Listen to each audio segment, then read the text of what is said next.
To gre v bistvu za 30 ukrepov, ki bi naj blažili tole finančno krizo, vendar gre za ukrepe, tukaj ne gre za kakšne zakonske osnutke ali kaj podobnega, kar pravzaprav ni dobro.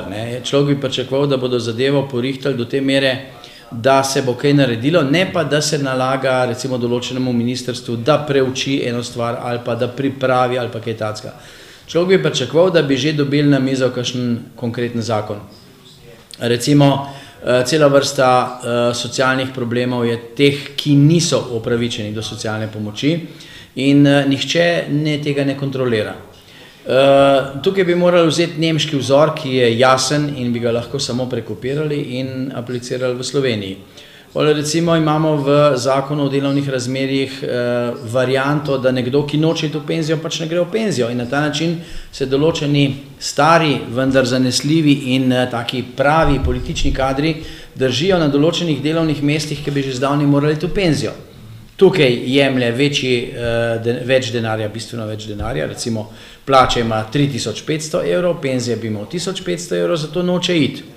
Tukaj bi morali spremeniti, da se morata strinjati in delodajalec in delojemalec, da ostane nekdo na tistem delovnem mestu, ker je pač dober. Ne pa, da zaseda delovna mesta za mlade, ki pa potem nimajo zaposlitve.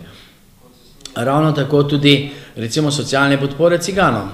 Dejstvo je, da vzamejo socialno podporo recimo v Novem mestu, potem gre pa v Kočevje, pa ravno tako dobi socialno podporo isti človek. Ni nobene kontrole tudi.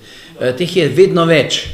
Kar se tiče vojnih zakonov, bomo o tem razpravljali tako ali tako posebej, te pogovori že tečejo. Kar se tiče pa teh izbrisanih, jih je pa vedno več. Vsako leto jih je več, jaz ne vem, koga dajo še zraven, ali se na novo priseljujejo, ali koga je pri tej zadevi. Skratka, bomo videli, kakšni bojo te ukrepi, 7 dni imamo časa, da na njih odgovorimo. Potem bo verjetno ponovni sestanek. Jaz vendarle pričakujem, da bojo te sestanki bolj tehtni, da se bomo zmenili kaj bolj zares. Predvsem pa pričakujem od vlade, ki je bila izvoljena od ljudstva, ki je dobila mandat, da vlada Sloveniji, da jo vodi naprej, da bojo oni kaj naredili. Ne pa, da bomo imeli neko vlado narodne enotnosti, ki ne bo pripeljala nikamor, samo pomagala bo kakšnim določenim politikom, da bojo mirno sedeli več časa na svojih pozicijah.